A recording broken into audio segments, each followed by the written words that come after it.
De l'extérieur, il n'y a pas de doute. Cet édifice est une synagogue située dans la localité de Matzliar, dans la périphérie de Tel Aviv. Une synagogue un petit peu particulière, puisqu'ici les fidèles doivent ôter leurs chaussures avant d'y pénétrer. Et à l'intérieur, c'est à s'y méprendre. Des tapis ont remplacé les sièges.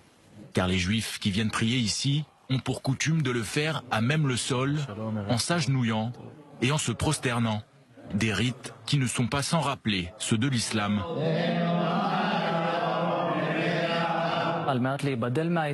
Aux alentours de 700 ans après Jésus-Christ, pour se différencier de l'islam, le judaïsme rabbinique a décidé de ne pas continuer à prier comme les musulmans et que la prière se ferait donc désormais de façon assise et plus en se prosternant.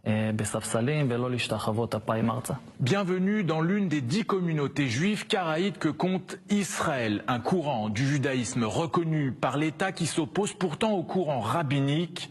Alors que ce dernier domine largement le judaïsme depuis plusieurs siècles, les juifs karaïtes auraient représenté jusqu'à 40% de la population juive mondiale jusqu'au Xe siècle de notre ère.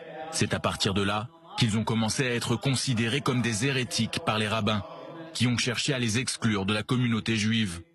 Les juifs karaïtes ne représentent plus qu'aujourd'hui que quelques dizaines de milliers de fidèles, dont l'immense majorité se trouve ici, en Israël. Le consistoire nous rend la vie difficile. Les rabbins nous sont très hostiles jusqu'à aujourd'hui. Il s'agit d'une hostilité historique. Dans le judaïsme karaïte, les rabbins ne sont que des messagers qui interprètent la Torah au sens propre.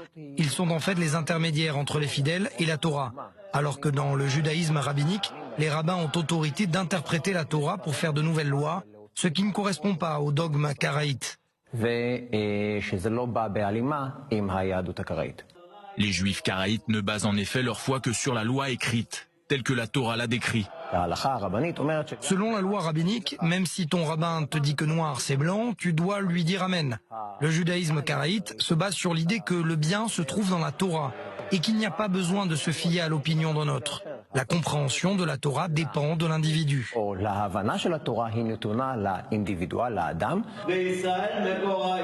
De son côté, le judaïsme rabbinique accorde davantage d'importance à la loi orale.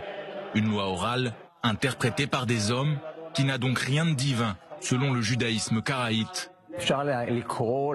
On peut tout à fait considérer le judaïsme karaïte comme le judaïsme originel, qui conserve les premières traditions du peuple d'Israël depuis toujours, jusqu'à aujourd'hui.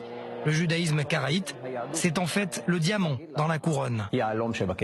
Alors que la plupart des juifs du monde entier célèbrent cette semaine Hanouka, la fête des Lumières, les juifs karaïtes n'allumeront pas de bougies cette année encore, puisque Hanouka est une fête d'institution rabbinique qui n'est mentionnée à aucun moment dans la Torah.